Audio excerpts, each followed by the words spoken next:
Bonjour, aujourd'hui je vais vous parler de Charlie Chaplin. Il s'agit d'un de mes cinéastes préférés. Sans doute le symbole vraiment de la construction d'Hollywood comme ville du cinéma. Charlie Chaplin, comme beaucoup de gens de sa génération et de la génération un peu avant, euh, vient du milieu du théâtre. Donc, il a connu les planches avant de se présenter à la caméra. Ses parents venaient du milieu du théâtre également. Et c'est là qu'il a été connu, entre autres, pour jouer un ivrogne. Et son numéro de l'ivrogne réussissait tellement bien que les compagnies d'Hollywood ont décidé de l'engager. Quand ils l'ont engagé, il s'est mis à faire toutes sortes de courts-métrages et très tôt, il a trouvé son personnage. En anglais, c'est The Tramp. On a traduit souvent par Charlot, parfois aussi par le vagabond. On pourrait dire l'itinérant, ce serait bon aussi. Donc, The Tramp qui va être dans la grande majorité de ses films. Ce qui est intéressant, c'est que comme il arrive au moment où Hollywood se bâtit, hein, il permet une espèce de transition qui va se faire dans le cinéma. Parce que l'arrivée d'Hollywood et l'arrivée de Charlie Chaplin, c'est un moment de l'histoire du cinéma où on va quitter ce qui était le court métrage, même le très court métrage, si on pense au premier film, que ce soit les films des frères Lumière, les films de Georges Méliès, d'Alice Guy. Ce sont des films assez courts. Et lorsqu'on va arriver à Hollywood, donc toutes les maisons de production qui étaient situées au New Jersey vont déménager à cause du monopole Edison à Hollywood. En arrivant à Hollywood, la technologie fait en sorte qu'on voit arriver le long métrage. Donc là, on commence à raconter vraiment des histoires beaucoup plus longues. Ça va être les débuts de D.W. Griffith. Ça va être les succès aussi de Douglas Fairbanks. Et Griffith et Fairbanks vont s'allier à Charlie Chaplin et à Mary Pickford pour fonder ce qui sera la United Artists. Donc vraiment une maison de production faite par les artistes, pour les artistes, pour essayer de se faire une place dans l'espèce de combat de titans qui se mène entre les méga maisons de production. On peut penser à MGM, on peut penser à Universal, qui, à ce moment-là, essaye de mettre la main sur Hollywood et les plus grandes vedettes de l'époque vont s'unir pour fonder la United Artists. Les courts-métrages de Charlie Chaplin valent vraiment le détour. Ce sont tous de très bons films qui sont à l'image des films de cette époque-là. Il y a d'autres films comiques qui vont être faits avant Charlie Chaplin par quelqu'un comme Max Linder, qui sont un peu dans cette esthétique-là. Il va y avoir beaucoup de grandes figures américaines dans ce genre comique. On peut penser à Laurel et Hardy, à Harold Lloyd. Mais c'est au moment où il va prendre le long métrage comme forme d'expression que là vraiment Chaplin va arriver à la fine pointe de son art avec des films comme The Kid, The Gold Rush. Et puis avec ces films-là, il va écrire le scénario, il va jouer le rôle principal, il va composer la musique et réaliser. Donc vraiment, il maîtrise l'œuvre en entier. Il y a d'autres grands de cette époque-là. Je parlais de Douglas Fairbanks. On peut penser aussi plutôt à Buster Keaton, qui va faire des films magnifiques, également qui va maîtriser le long métrage, mais qui ne développera pas tous les aspects du film de la même façon que Chaplin le fait. Ils sont très rares ceux qui vont jusqu'à composer la musique pour accompagner le film. C'est ce que Chaplin fait.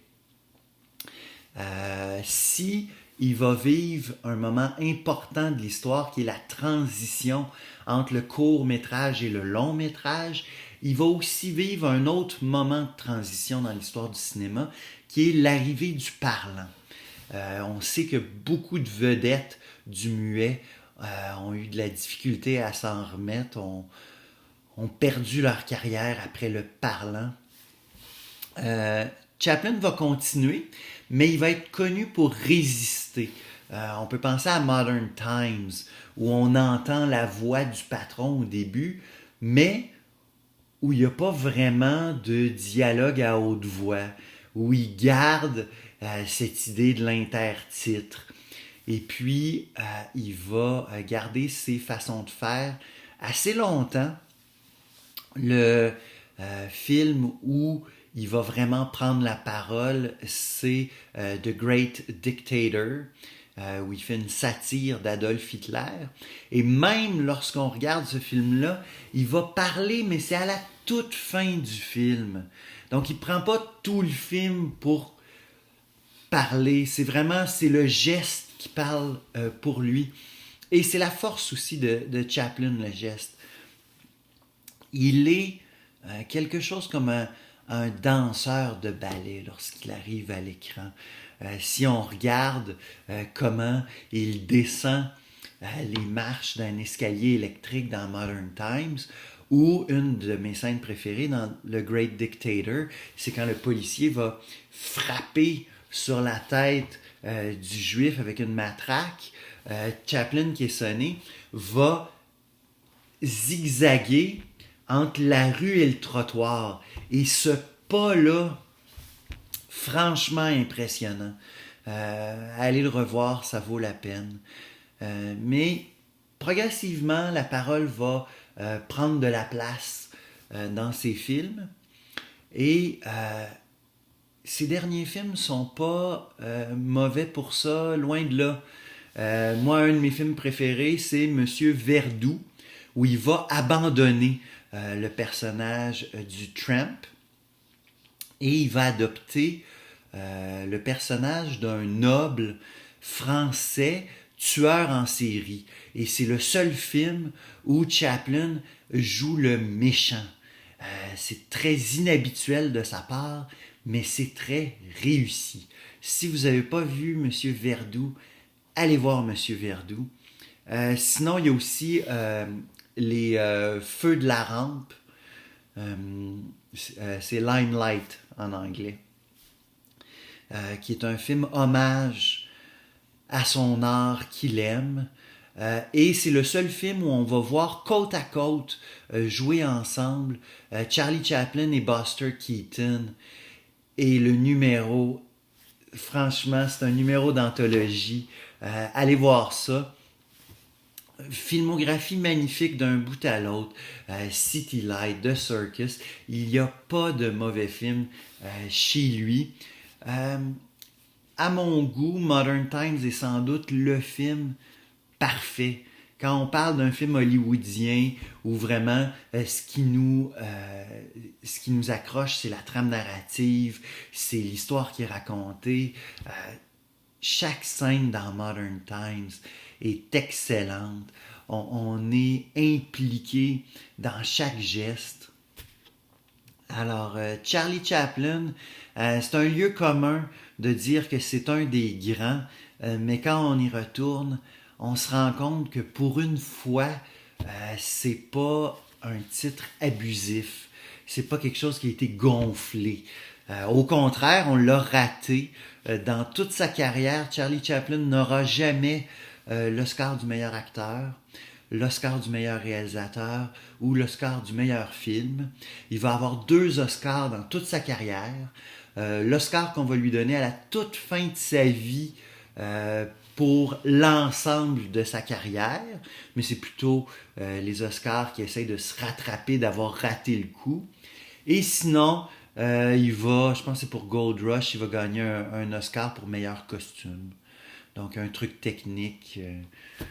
un peu banal, c'est un peu triste, mais ça montre aussi ce que sont les prix et les académies. Donc Charlie Chaplin, le plus grand d'Hollywood, qu'on le dise et qu'on le confirme dans des livres et des documentaires, ou qu'on passe à côté comme une institution, comme les Academy Awards, ça n'a aucune importance. Il reste le plus grand de la côte ouest.